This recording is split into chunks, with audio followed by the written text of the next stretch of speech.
Metro mirror में आपका स्वागत है। नमस्कार। नमस्कार।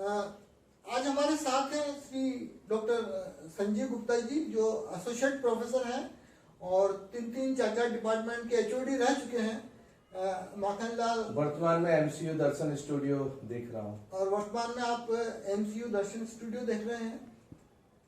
और मुझे ऐसा याद है कि आप शायद माखनलाल के जो शुरुआत के जो फैकल्टी है उसमें से हैं। बिल्कुल सही कह रहे हैं जी। मेरा आपसे सबसे पहला क्वेश्चन ये है कि आप मुझे अपने जन्म, शिक्षा, परिवार के बारे में थोड़ा मैं जानना चाहूंगा।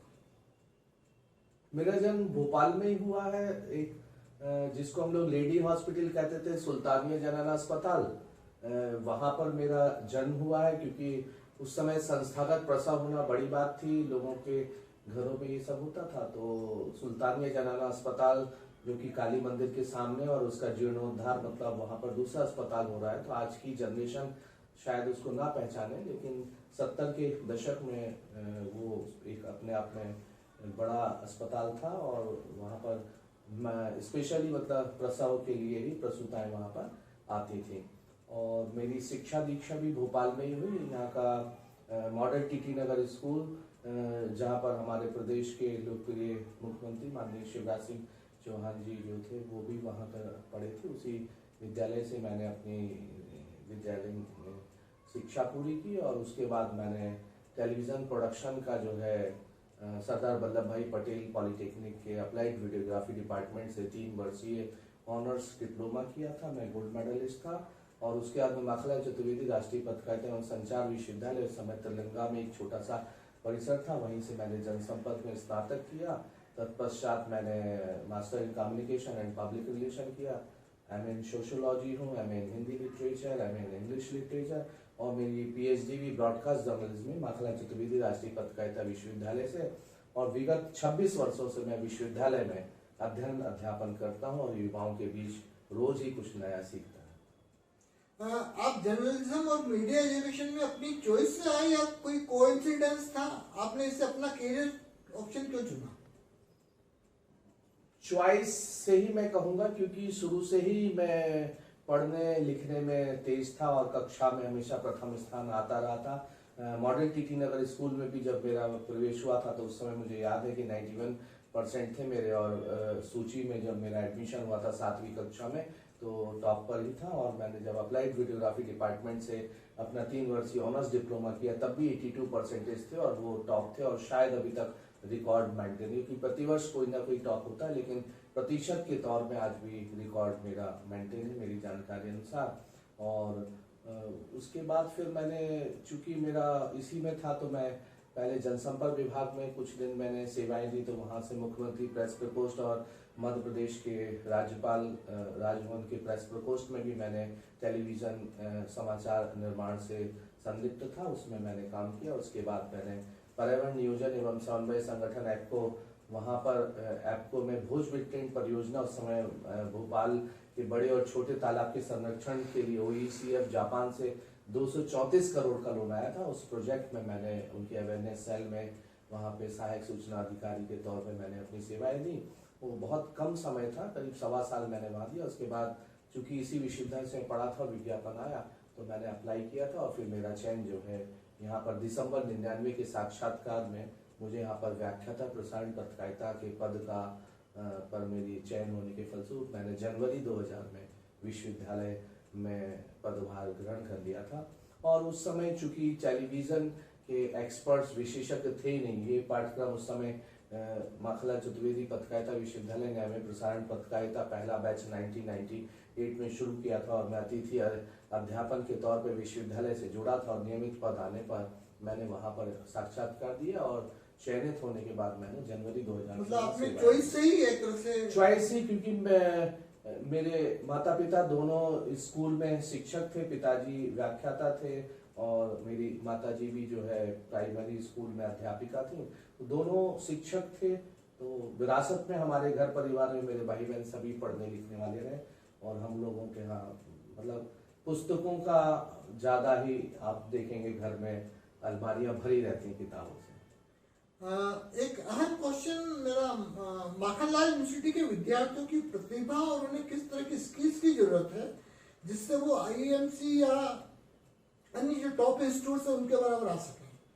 देखिए, ये आपका प्रश्न अच्छा है, लेकिन आज इसमें मैं सुधार की बात करूंगा। आईआईएमसी और ये संस्थान जनसंचार के 1960 में जब था, 1960, 70, 80 तक तो संस्थान अग्रणी थे, लेकिन जब 90 में माखनलाल चतुर्वेदी राष्ट्रीय पत्रकारिता एवं संचार विश्वविद्यालय की स्थापना हुई, तो आज विगत 35 वर्षों में एमसीयू आज टॉप 10 मीडिया संस्थानों में है। और ये न सिर्फ भारत का बल्कि एशिया का पहला मीडिया विश्वविद्यालय है। इसके बाद छत्तीसगढ़ में कुशाभाऊ ठाकरे पत्रकारिता विश्वविद्यालय खुला, तत्पश्चात राजस्थान में हरिदेव जोशी पत्रकारिता विश्वविद्यालय खुला। तो देश में 3 ही पत्रकारिता के विश्वविद्यालय हैं। अन्य सामान्य विश्वविद्यालयों में पत्रकारिता एवं जनसंचार एक पाठ्यक्रम के तौर पे, एक विभाग के तौर पर स्थापित है।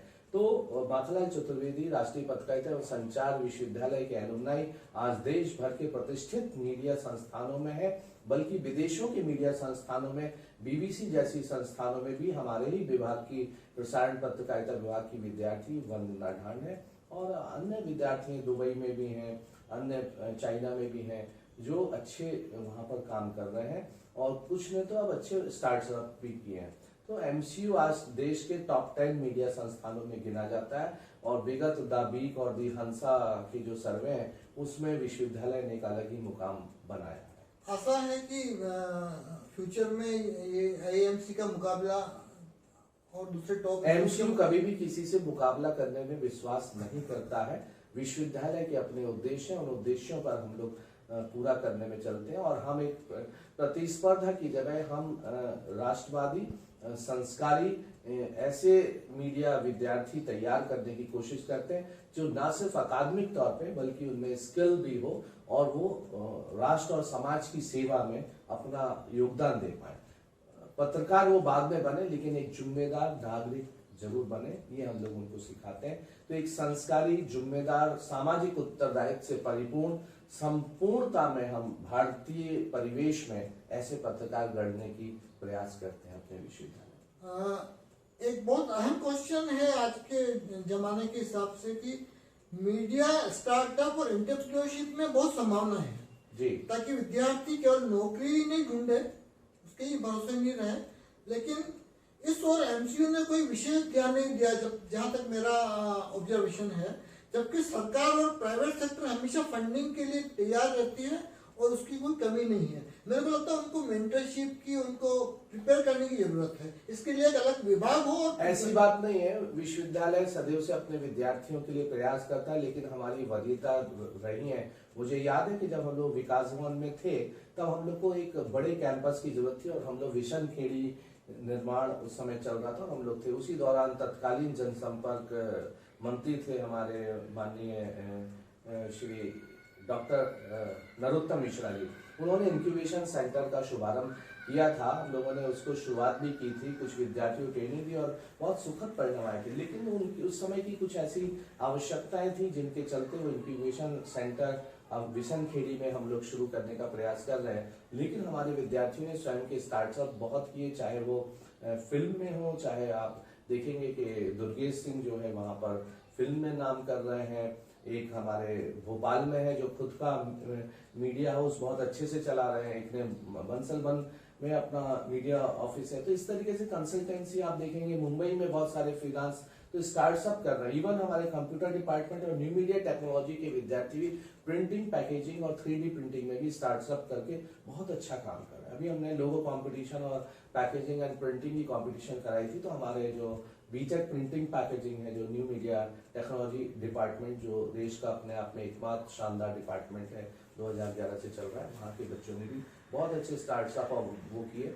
लेकिन जो आपकी बात है कि विश्वविद्यालय अपने स्तर पे इंक्यूबेशन सेंटर की शुरुआत अब जल्द ही करने वाला है, क्योंकि हमारी वरीयताएं कुछ और थी। कैंपस था, उसके बाद वो थी, तो अभी हमको 2 ही साल अपने नए कैंपस में शिफ्ट हुए हैं, जिसको हम माखनपुरम कहते हैं। तो इंक्यूबेशन सेंटर की और भी वर्तमान प्रशासन गंभीरता से काम कर रहा है, और शायद आने वाले वर्षों में विद्यार्थियों के स्टार्टअप और स्वयं के स्वरोजगार और करना है, और शायद आने वाले वर्षों में विद्यार्थियों के स्टार्टअप और स्वयं के स्वरोजगार और उन्नयन के लिए इंक्यूबेशन सेंटर में बेहतर अवसर और कौशल की व्यवस्थाएं दिखेंगी। आशा है उसके बहुत अच्छे काम चल रहा है परिणाम ऑलरेडी, आएंगे। मतलब हम लोग विद्यार्थियों के चहुओं और विकास से कौशल में कर रहे हैं, लेकिन चूंकि हम लोग को अभी हम लोग अपने कैंपस में अभी 2 साल में शिफ्ट हुए, तो थोड़े नए कैंपस की अन्य व्यवस्थाएं थी, उसके बाद इन चीजों पर ध्यान है। और अभी हमारे माननीय कुलगुरु आदरणीय श्री विजय मनोहर तिवारी जी ने कहा कि हम एक केंद्रीकृत स्टूडियो बनाएंगे जहां पर कि टेलीविजन, रेडियो और प्रिंट का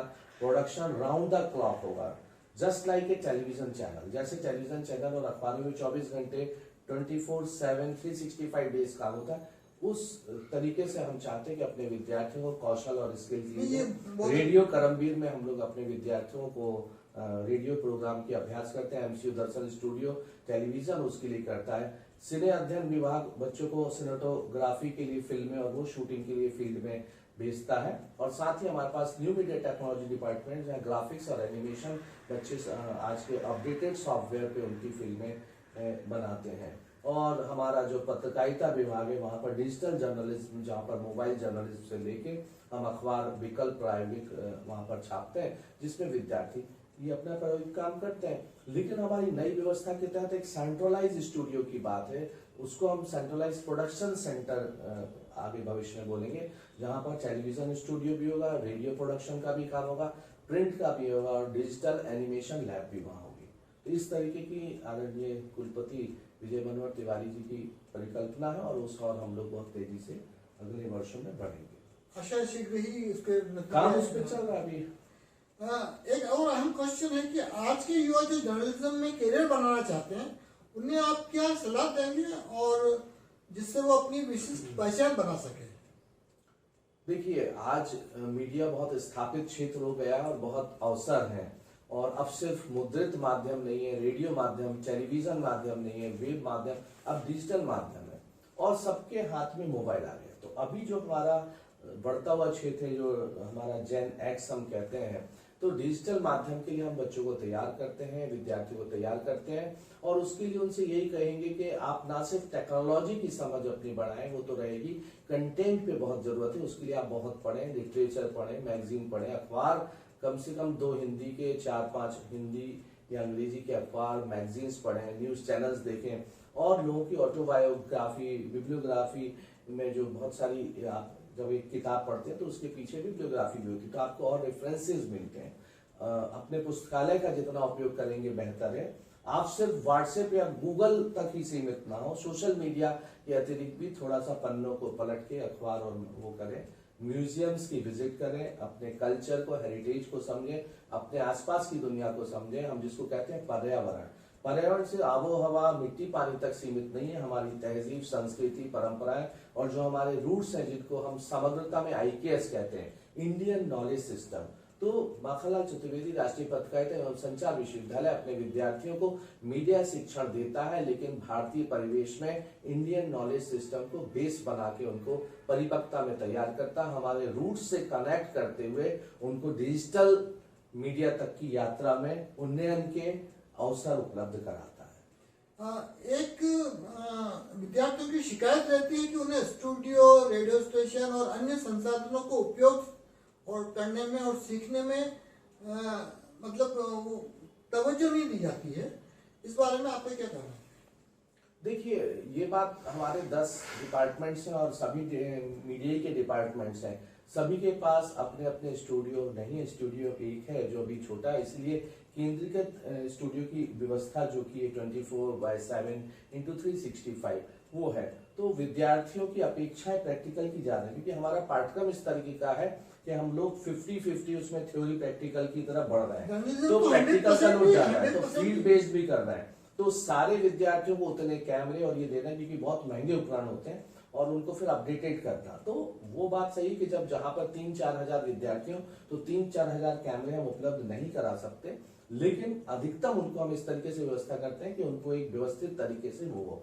तो शिकायत तो देखिए विद्यार्थी जीवन में शिकायत जब भी होती है जब उनकी अपेक्षाएं होती हैं तो विश्वविद्यालय देता है, तो शिकायत नहीं है, उनकी अपेक्षा है कि हमको और ज्यादा मिले, उस और हम लोग लगातार कर रहे हैं। और अलग अलग स्टूडियोज और अभी सबकी आप देखेंगे कि हम लोगों ने क्लासरूम से न्यूज रूम कंसेप्ट पे गए, हर डिपार्टमेंट के अपने डिजिटल न्यूज रूम है और वहां पर ये सुविधा है। तो जो हमने केंद्रीकृत व्यवस्था भी रखी है बड़ा स्टूडियो और विभागीय स्तर पे भी, ताकि विद्यार्थी अपने अपने विभाग में अधिकतम इस तरीके के प्रैक्टिकल कर पाए, तो उनको वहां पर डिजिटल न्यूज रूम कंसेप्ट भी हमारे विश्वविद्यालय में लागू है जो विभागीय स्तर। क्योंकि जब हम लाइब्रेरी की बात करें, सेंट्रल लाइब्रेरी होते हुए भी, क्योंकि विद्यार्थी कई बार वहां नहीं जाता है, पुस्तकें कई बार जो पॉपुलर बुक्स होती हैं, मान लो 5 या 10 सेट आए और बच्चे वहां 3000 है तो सबको नहीं मिलती, तो वेटिंग रहती थी। तो हमने डिपार्टमेंटल लाइब्रेरी का कंसेप्ट भी इसलिए वहां पर आया कि बच्चे अपने इस तरीके की पुस्तकों को एचओडी से बोल के अपने विभागीय पुस्तकालय में बुला सकते हैं और वहां पढ़ पाए। तो उसी दिशा में हम लोगों ने डिजिटल न्यूज रूम कंसेप्ट पे गए और हर डिपार्टमेंट में बिसनखेड़ी में अपना न्यूज रूम है और वहां पर उस पाठ्यक्रम से संबंधित उस विद्यार्थियों को जो भी जरूरतें हैं स्टूडियो संबंधी, वो विभागीय स्तर पे ही पूरी हो पा रही है। आशा है विद्यार्थियों की शिकायतें वो शिकायत विद्यार्थियों की देखिए, विद्यार्थी जीवन में 26 साल विद्यार्थी, एक शिकायत खत्म होती दूसरी होती है, मानव स्वभाव है, अपेक्षाएं बढ़ती हैं। हम जब उनको 2 चीज देते हैं तो बढ़ती है, बच्चा जैसे जैसे डेवलप करता है, हम उसको लॉलीपॉप 2 देते हैं तो वो केक की डिमांड करता है, केक पूरा होता है तो और कुछ डिमांड करता है। तो ये मानव स्वभाव है, शिकायतें नहीं है, बच्चों की अपेक्षा, और हम लोग लगातार उन अपेक्षाओं पे खरा उतरने की कोशिश करते हैं, पूरी करते हैं। तो ये तो एक अच्छी बात है कि बच्चे चूंकि कुछ करते हैं, सीखना चाहते हैं, इसलिए मांगते हैं और हम लोग उनकी व्यवस्थाएं करते हैं। मेरा आखिरी क्वेश्चन है कि आपकी हॉबीज क्या है और क्या आप उसके लिए समय निकाल पाते हैं? मेरी हॉबीज लोगों से बात करना है, प्रकृति से संचार करना है, टहलना घूमना है। मैं प्रकृति से बात करना बहुत पसंद करता हूँ। लोग कहते हैं आप अकेले बोर नहीं हो रहे, कई बार मैं यात्राओं में प्रकृति से, पेड़ से, पानी से, हवा से, आसमान के कलर से, पानी की आवाजों से, हर चीज में संवाद करने की कोशिश करता हूँ। तो मैं अपने आप को कभी अकेला महसूस नहीं करता हूँ। यदि हवा भी चल रही है तो मैं उसकी आवाज और लय में रिदम खोजता हूँ, क्योंकि मैं तो टेलीविजन प्रोडक्शन का व्यक्ति हूँ, तो हम में आइडिएशन और विजुअलाइजेशन एकांत में अपने से ही आता है। तो हम लोग इंट्रा पर्सनल कम्युनिकेशन, स्वयं से ही बात करके, अपने ही मन से और दिल की सुन के, प्रकृति से बात करते हुए मैं कभी अकेला नहीं रह पाता हूँ। अमूमन तो कोई ना कोई से बातचीत और मुलाकात होती है, संवाद करना मुझे बहुत अच्छा लगता है, नए मित्र बनाना भी बहुत अच्छा लगता है और लोगों की मदद करना अच्छा लगता है, किसी को काउंसलिंग, हालांकि वो हमारा दायित्व है, एक शिक्षक का दायित्व है शिक्षण देना और काउंसलिंग करना, लोगों को सलाह देना। तो हम सलाह भी देते हैं और मुफ्त में सलाह देते हैं, कोई अकादमिक सलाह दे, अपनी जीवन की बहुत सारी उस तरीके की चीजें उनमें हम दे सकते हैं। और मैं प्रकृति से संवाद करना, नेचर के साथ रहना, नेचर के हिसाब से जीवन करना, नेचर के हिसाब से भोजन करना मुझे बहुत पसंद है। मैं वास्तविक प्राकृतिक जीवन में विश्वास ज्यादा करता हूँ, बनावटी जीवन के या बनावटी दिखावे के नहीं। नेचुरल और जो प्राकृतिक चीजें हैं वही सबसे ज्यादा काम आती है। सनातनी परंपरा में प्रकृति पूजा ही हमारे यहाँ कही गई है, तो प्रकृति पूजा का कहीं ना कहीं लाभ है। और अब तो विज्ञान और उसमें भी देखते हैं कि आज हम चाहे खाने की बात करें, कपड़ों की बात करें, पहनावे की बात करें, सारी चीजें करें, हम प्रकृति के यदि साथ होते हैं तो हम सुखी हो सकते हैं। मनुष्य का जीवन प्रकृति अनुरूप यदि रहेगा तो सुखी और स्वस्थ हम रहेंगे। आपने मेट्रो मिरर को समय दिया, हमसे बातचीत की और बहुत काम की बातें आपने विद्यार्थियों के लिए भी बताई। आपका बहुत बहुत धन्यवाद। आशा करता है कि आपको दोबारा और किसी विषय के लिए। मैं मेट्रो मिरर का भी बहुत बहुत धन्यवाद करता हूं और आपका भी आदरणीय जो हमारे हर्ष वालका जी हैं, metromirror.com, जो मध्य प्रदेश की पहली डिजिटल अपने आप में वेब मीडिया में जो पिछले 27-28 सालों से काम कर रही है। तो आपका इतना डिजिटल मीडिया में नाम है, आपका एक मुकाम है, इस मुकाम तक आप पहुंचे और इस तरीके के, और माखनलाल चतुर्वेदी पत्रकारिता विश्वविद्यालय के विद्यार्थियों से, वहाँ के शिक्षकों से आपका बहुत पुराना जुड़ाव रहा है। आपने मुझे आमंत्रित किया अपने स्टूडियो में, उसके लिए मैं भी आपको धन्यवाद देता हूँ। और मेरे विश्वविद्यालय पे कुछ बात करने का आपने अवसर दिया, उसके लिए भी आपका दिल से बहुत बहुत शुक्रिया। बहुत बहुत धन्यवाद आपका। धन्यवाद सवाल।